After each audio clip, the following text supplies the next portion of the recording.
I think we are ready to interview Chris Corrigan. Thank you, Chris, for coming and participating in this process. We have a set number of questions, and I'd encourage you to take your time fully in answering them. And if I feel we're going over time, I will suggest that we move on to the next question. Okay. So the first question is, can you tell us a bit about what you do for a living and for recreation, including any types of artistic and cultural activities that you're involved with? So I'm a consultant. I do organizational development, leadership development, and community development. And I have a little consulting company with my wife, and we spend half our time doing teaching and training and the other half of our time doing strategic work with organizations around the world and groups of people learning how to be good leaders. So that's what I do for professional living. And for my recreational life, or my I'm not a professional artist, but I've been a musician since I was 10, so 37 years, and a writer, and probably practicing poetry since I was 14. And reasonably seriously, I was or associate editor of a Canadian poetry journal called ARC for a couple of years, and I've published a little bit here and there. And I've written a blog. I've been a blogger less as an artist. I mean, it's writing practice for sure, less as an artistic practice, but more as a kind of documentation of my life and learning, both a Bowen Island blog and then a blog about my personal life. So I've been involved in kind of social media publishing since that began in the late 90s. And I participate in community sports, so in the soccer club as well, which I play a beautiful game, so there must be an aesthetic quality to it. Definitely, as a cultural component, for sure. Yeah. Okay, the next question is, can you tell us the story of one of your most memorable cultural or artistic experiences on Bowen?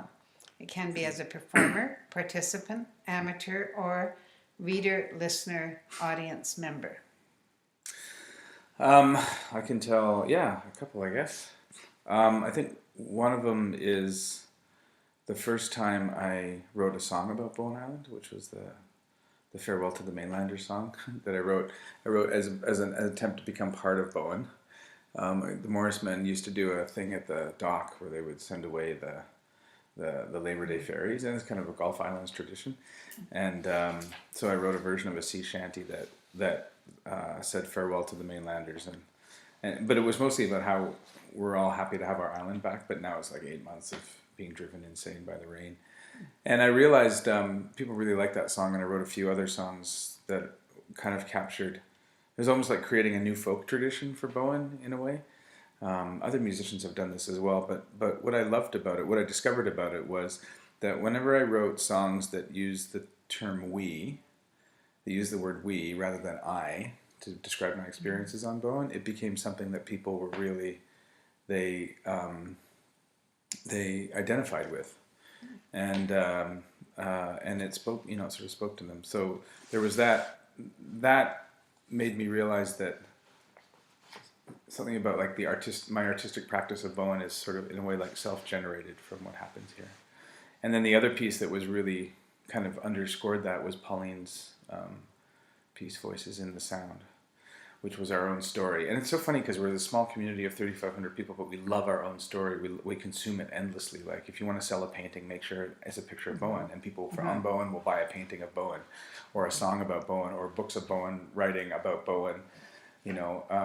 We love to see our story mirrored, and Pauline's rock opera, whatever, that Voices in Sound folk opera, was amazing like that, because it just contextualized our you were there, right? You were around it for that, and it contextualized our experience of living on this island in the context of the cosmology of the universe, right? And the kind of endless cultural history and the kinds of choices and dreams that we have. It was amazing. It was amazing, and that changed something too, right? So I remember the effect that it had on the island when she did that. So those were remarkable. And I think all the best, like David Cameron and Jackie's plays about Bowen, you know, like whenever we see ourselves, we love it. Definitely. Yeah. Any other particular artistic events or memories?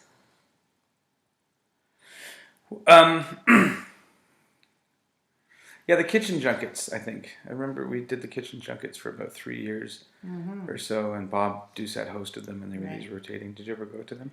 I was on the mailing list, but I Right. never got They to were one. fantastic. They were Yeah, I fantastic because, know. again, it was very much a folk tradition, and was really inclusive, and you know, it was a party in people's houses, but it was open. Like, I'm a folk musician, so that was a really important venue for us. You know, folk musicians don't learn by performing; we learn by being with each other and play. That's how we that's how we banter, is with our instruments, not with words all the time. And those kitchen junkets were amazing. And for a while, we were running Irish music sessions at the Snug, and it's just such a Bowen thing because we didn't have anywhere to play. So the Snug wasn't open in the evenings, and I remember, I think it was Andrea and Mike when they owned it. And Andrea just gave us the key and said, you know, put on a pot of coffee if someone comes in, sell them a coffee, keep the proceeds. Here's the front door key, lock up and turn the lights off when you're done, and you can go in there on a Friday night. And I mean, where else in the world is like a business owner downtown going to give you the keys to the shop and go crazy? Yeah. So, so those are all good stories to tell me about how we make memories. culture here. Yeah. Yeah. So you don't consider yourself a professional artist, do you? No, I wouldn't say that. So when you're at your most creative, what are you doing? Well, I think partly because I'm not a professional artist. I think my most creative is a spontaneous. I think I'm improvising is what I'm doing. I'm responding to things. I think when I sit down to create something, it's work, which is why I'm not a professional artist. For professional artists, it's work also. It's the work they do. My work is, I put my kind of effort into other things, and I find that my creative energy comes spontaneously. And so if I'm writing a song or a poem about this place, or a blog post is coming to me, or I'm practicing music, it's often out of left field. Yeah, it's often out of left field. And it's born from being in connection with people and what's going on. So when I'm away from Bowen, it doesn't happen as much. When I'm at home and not out and about, I don't get sort of turned on creatively. But when I'm with people and we're in conversation, I'm starting to see things. I have an image of you on your paddleboard as being creative when you're out there. It's just, it kind of is that those are like, there are practices I have of being in our wild commons on the sea or in the forest that is a kind of emptying practices, right? So they're just a place where I can go and empty myself. That's what I'm doing when I'm doing those things, and stuff comes as a result, right? It frees up the mind to pay attention to the creative impulses that come out of left field. I don't go and actively seek them; they find me. Thank you. Are there any particular activities, artistic or cultural activities, that you've taken up since you came to Bowen? Yes. So blogging, for sure. Like keeping a kind of public journal of the place, which was something I did the first 10 years I lived here, and I sort of do it from time to time. And song making, like folk song making. So I've written songs before, but they were more about me than they were about the place I lived or anything like that. But coming here, finally moving to a small place in a discreet little island, made me pay attention to how important traditional cultures are and how important traditional modes of being reflected and seeing ourselves are. And I noticed that very quickly when I moved here. There were paintings of Bowen, and there were writings about Bowen, and lots of songs about Bowen. And so I started doing that when I came here. I really felt I guess it's an urge, but I also felt it was kind of a form of community service to write songs that were, useful. Yeah, because folk songs are useful. They're not just mementos. Yeah. So any other activities you'd be curious to take up if the opportunity arose? And I guess what that means is there maybe identifying what opportunity would there Yeah. need to be in order to take up Well, some activity, or is that I'm particularly something? looking at our list actually. Yeah. I think we started doing some improv stuff a little while ago. My wife Caitlin is a much better improviser than I Okay. am, and she was leading an improv group, and it seemed to have just enough kind of like energy to go for a little while, and then it would fade out, and it always was like loads and loads of fun. Actually, there are a few things. I mean, I think playing in a band would be great. I haven't played in a band for a long time, and I really love that. But it requires a rhythm that, like a regular commitment. Even the Threshold choir that's I think practicing tonight that I was singing with, or the church choir that I sing with. You know, it's like the regular rhythm is.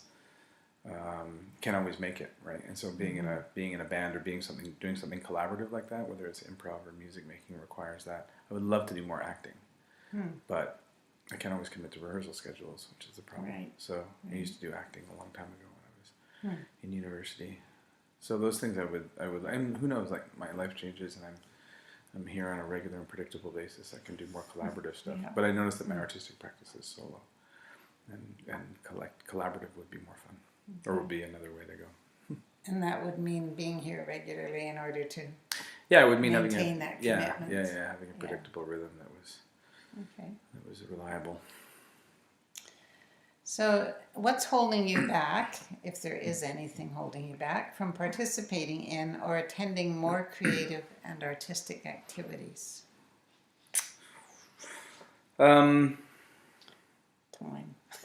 yeah, Sorry, I time. just Yeah, answered. time is the obvious one. I remember the first time I Yeah. saw that question, I thought, I wonder if anybody's not going to say time. Yeah. But I mean, there's something to that because I think if you're raising a family and you got a job, you're trying to pay for the massive mortgages that you have to live in this place because it's not cheap to live in. You don't have time, you know, like you would in other communities, where it's easier maybe to have time. So it's not a question of money. It's definitely a question of time. But I also do think it's like I'm not unsatisfied with how much the amount of art I'm engaged in, or it's not something I do professionally, so I don't, and it's not like I need more hobbies. If anything, I need more space in my life. So if I'm going to do something new, it's not going to be take up another artistic form necessarily. It would be deepening something. Having more time for what you already do. Yeah, and doing it collaboratively, kind of thing. Yeah. Or just not doing anything, which would be lovely. Spend a whole day doing nothing. Nice. Yeah.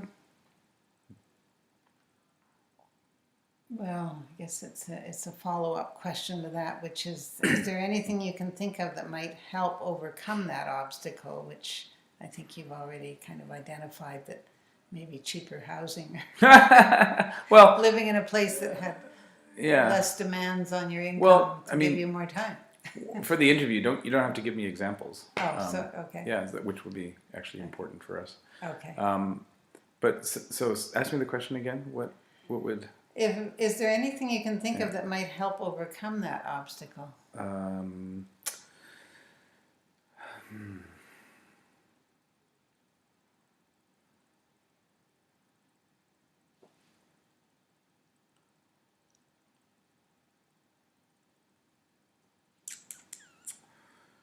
I somehow feel like like not having enough time is a choice, actually. So and a bit of an excuse. So having for example, when I did improv theater before, we had a regular show at a little theater that happened every week, and it was like this ongoing soap opera, this improvised soap opera. And having the commitment, having a space where that was happening on a regular basis, having a session, an Irish music session that's happening in a particular place every week. We could easily do it at the pub, I suppose. But there's something about like when you have to perform, when then you don't actually have the choice of going, oh, I don't have time to do this, that, or the other thing. It's like, actually, I've got to learn my lines, or I've got to learn these tunes, or we've got to work on this particular arrangement of whatever we're doing, music-wise. And so I think like when there's things like the rhythm of the choral concerts and stuff that happen, the community choir concerts, provide a nice container for people to really focus on their artistic thing. And for me, I think that the thing that would be more powerful than using time as an excuse would be having a place where we were producing things in a way that demanded that I carve out that time and be more deliberate about what I'm doing around that. So that's something that comes to mind. That's a bit of a surprise now that I think about it. So almost creating the demand. Is what Yeah, you're saying, yeah. Well, it right? creates Or the creating it creates demand the on your time. yeah exactly. It's it makes it harder for you to choose Yeah. because you can get lazy with the excuse. Oh, It's yeah. a great middle class affectation. Yeah. Oh, I don't have enough time. Exactly. You totally do. Yeah. It's just a question of what's drawing you. What's a more powerful draw. Yeah. And for me, a more powerful draw would be a place where I'm performing, where I'm yeah, like the kitchen junkets were great for that actually, because they were like once a month, and I would always want to learn a new song, or compose a new song to bring, because it would be that's a place where people are going to listen to a song that I've made, right? Right. And so the kitchen junkets were great like that, and I actually think it was much more creative when I had that there that I could do, even though I couldn't make them every month or whatever. But I knew there was one coming up, and I'd be able to prepare for it. Okay. Thank you. When you think of arts and culture on Bowen, what person or what place comes first to mind? And what I guess a follow-up similar is what or who do you think is our greatest cultural asset? There may be different answers to Well, those. I think of places like Bob and Susan's house, Okay, Elaine and David's house, Martin and Leah's house, like the places we've had really great kitchen junkets. Yeah. The places I've seen and heard great music, which is the Snug and where we played and where the jazz happens sometimes, the pub, the Tiernanog, Cades Hill Chapel, and the gallery. I think are the places that come to mind. Is there a person who comes to mind, either in terms of just kind of your first thought about arts and culture, or as a cultural asset? Pauline Okay. comes to mind really quickly. The jazz musicians, who I just think are like, I mean, we have 5 Juno Award winners that live on Bowen Island. It's crazy, 5? Yeah. Well, yeah. Well, Sherry. We had Sherry, Toon? Buff. Toon? No, not Toon. No, not Toon. Sherry, Okay. I think Buff has Buff, Juno. Yeah. Barney Bentel, Right. Shanto Bhattacharya, and John Bottomley had a Juno as well. So there, at one point there were 5 living on Bowen, which is crazy. So I think of all of those musicians and people like John Stiver and Stephen Fisk, and I mean, we've some accomplished musicians that live here and perform, and so you get to see them, So I think of those guys. And then I think of some of my favorite visual artists who are the people that represent our landscapes. So Tiffany Scorer and Georgina Farah and Stephen and Bill and Stephen. Stuart Slind, I mean, Okay. and Bill Bill Hoops and Ian Fryer. We have a bunch of Ian Fryer paintings from when he lived here. And Jenny's Cape mask in my house, which is beautiful. Jenny West's.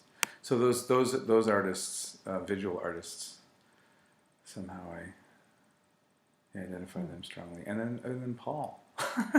and David and Jackie. Yeah. These are just you line them all up, and you have a pantheon of people who are all worked their entire lives. They've lived on Bowen to tell the story of what's happening here. Great. So those are the people I admire. Great. Thank you. Culturally, what do you think most differentiates us from Vancouver? Intimacy, the fact, homogeneity. So the fact that we have in Vancouver, a feature of cultural life in Vancouver is that there's multiple stories to be told, all different ways, and there's lots of stories to be told here too. But I think it reminds me more of a traditional village, in that there's kind of, we're very tribal here, and so telling the tribe, we have the tribal storytellers and song makers and artifact makers, and so there becomes this kind of artistic consensus about what Bowen is, even though that's some diversity in it. Vancouver feels like you start here and you go everywhere. And the other thing that's really different about Vancouver is that Vancouver is a place that stands in for everywhere else. Like if you think about it, the film and TV industry there, it's like never plays itself. Plays every other place. And it's an intensely consumerist, as a result, I think, or partly due to that, is an intensely consumerist view of things. So it's very hard to get people to participate in things in Vancouver. So one of the things I do in Vancouver is I belong to one of the Whitecaps supporters groups, and which is why my voice is croaky, because last night we were standing there singing for 90 minutes, singing like chants and drumming and Great. and getting our guys to get a win against the Honduran champions. Yeah. And it's funny watching people from Vancouver come and watch us. People will come because they hear the supporters section is kind of fun and rowdy and a good place to be, but they'll film us instead of participating. Really? Yeah. Oh. And at least until recently, it seems like Bowen's been a bit the opposite of that. It's been a much more participatory place, or a much more participatory culture. So people come out and create things. So everybody is involved in something here. You scratch the surface, there's an artist there, under everybody's professional veneer or whatever.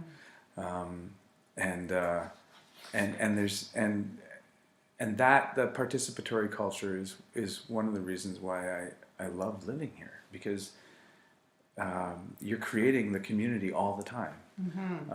Whether you're singing with people or going to a show, like it's almost like, you go to a show, you put your chair away. I mean, it's kind of trite, right? As a sort of custom, but it sort of represents all that's good about participatory community culture, is that we're all caring for this space. We're all a part of creating the show. So somebody set Kate's Hill up, but at the end of the show, we all put our chairs away because we're participating. That's what we're doing. You don't do that in Vancouver. Don't move the furniture. Right? You're coming here to consume. You don't participate. And even things like luminaries and stuff that happen in Vancouver, that's become more of a spectacle than the original participatory thing. Whereas our lighting up the cove, or Halloween, it's just like you sort of immerse yourself. Part of the experience as an audience member is that you've created part of it. So that's one of the things I love about here, and I hope we never lose. But I think we're small enough that the intimacy keeps us going there. Thank you. In terms of our culture, what's changed the most since you arrived, or what do you see changing the most right now? I think people don't come out as much. It feels like it's harder and harder to get people to come and be a part of things, even just to come to shows. Like it's now well established that it's hard to sell tickets in advance to something. Like it's just really hard. You can usually rely on having your show sold out at the door, but that's terrifying for an artist who's invested all their time and money. But I think that's kind of like how we've become. It used to be, and it doesn't feel very supportive as an artist. So it feels like in the past we used to demonstrate our supportiveness of the arts by doing things like buying tickets the moment they were released. So, the artist would know if something was going to happen. And now we've had to cancel like shows. Like I've never seen that happen before. Somebody brings a musician over, and then they can't sell enough tickets, right? And we've lost things like Endangered Species, which is kind of a celebration of Bowen. Like these Bowen cultural showcases. I think we do them in the visual arts. We don't do them so much in the music anymore.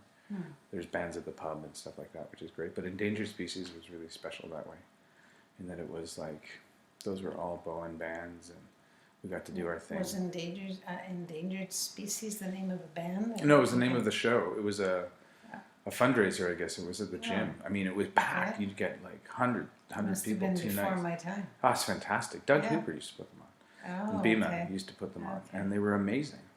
So there were just a bill of like Bowen bands. I mean, I played there 1 year. I think I did 1 couple of Irish musicians, and we had a ball. But it was great seeing all of these musicians doing their thing, and we were raising money for something. And I think it was called Endangered Species, partly because of the cause. It might have been like for animals, or I can't remember, and also because these are artists. So it's like here they are on stage, the endangered species. Yeah, it was a bit prescient. So, why do you think, is it just that needs an individual to bring something like that back, or do you think there's just a different attitude amongst the populace? I don't know. I think I do think individuals can be really influential here because we're so small. So you could have an impresario that did it. I mean, there have been over the years people with just single-minded visions that have done great things, like Sean Pollinger did a Bowen Island Music Exchange CD one year where he took people from all different genres and we all wrote songs and recorded them in our own genre, and we swapped them, and it was crazy. It was ridiculous. But his idea was there are great musicians on Bowen, but we never play with each other because we all play different kinds of music. So I'm going to jam it all together. And then we did a whole set at Bowfest. Like we were the whole Bowfest lineup one year. Seven acts, and we did the whole day and night. And Bowen's small enough that one guy can start to do something like that, you know. I mean, I think it takes people to do it, but it could be, it could be possible. Easier if you have a space, right? Because then you know where it was going to be, rather than having to go through the rigmarole of creating a theater and then destroying it again. Exactly. So is there a particular type of artistic or cultural activity you'd like to learn more about, if only you knew who on Bowen to ask?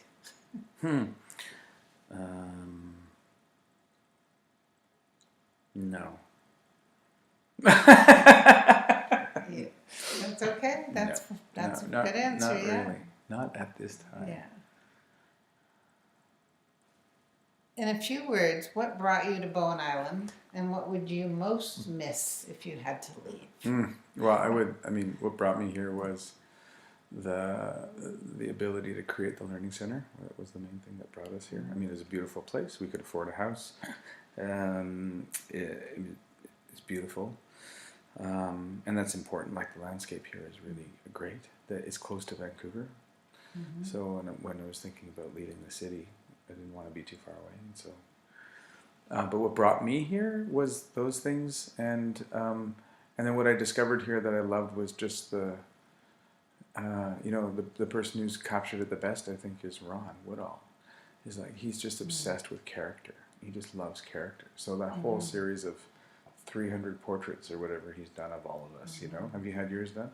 No. Didn't you do yours? He's done he just loves character, and he's just brought those all to life. So you go to Tuscany, and it's like whatever's on the wall there, that's what keeps me here. And if we, Ron's angry at me because I cut my hair, and so he said, you're nothing but a hat now, But and so it's distressing to him, and I understand why, because if we lost that kind of character on Bowen, if we just became a suburb but bedroom community, I don't think I'm ever going to leave, but that would be a direction that I would miss a lot. But I'm not planning on leaving, so it's hard to say. What would I miss if I left? My life. I'd be in a pine box. Yes. Do you have any other thoughts about Bowen's artistic or creative needs, strengths, opportunities, or ideas about our culture and its development?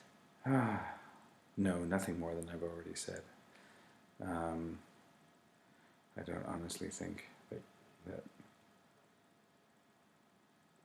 that comes to mind. I do think we have something special here. We need to remember and not take it for granted, because it's countercultural in the sense that it runs against the idea that everything's for sale and everything is designed to be consumed. And gazed at, and rather than made and co-created. And I think that our community's resilience comes from it being the ability for us to co-create things, and I think we could lose that very easily. I feel we've lost a lot of it, and we could lose that very easily, and we could also get it back again. It could also be a place where we make stuff together. So.